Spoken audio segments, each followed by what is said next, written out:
మకర సంక్రాంతి. మకర సంక్రాంతి అంటే సూర్యుడు మకర రాశిలోకి ప్రవేశిస్తాడు. కాలము రెండుగా ఉంటుంది, దక్షిణాయనము ఉత్తరాయణము. దక్షిణాయనంలో దేవతలందరూ నిద్రపోతారు, ఉత్తరాయణంలో నిద్రలేస్తారు. దేవతలు నిద్రలేస్తారంటే బ్రాహ్మీ ముహూర్తమునందు లేస్తారు, తెల్లవారుజామున 3 గంటల వేళ.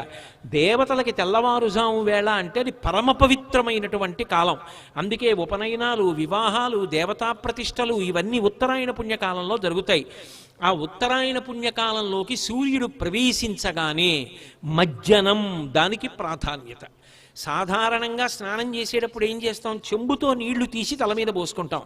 మజ్జనం అంటే మునక వేయుట, తల మునిగేటట్టుగా స్నానం చేస్తారు.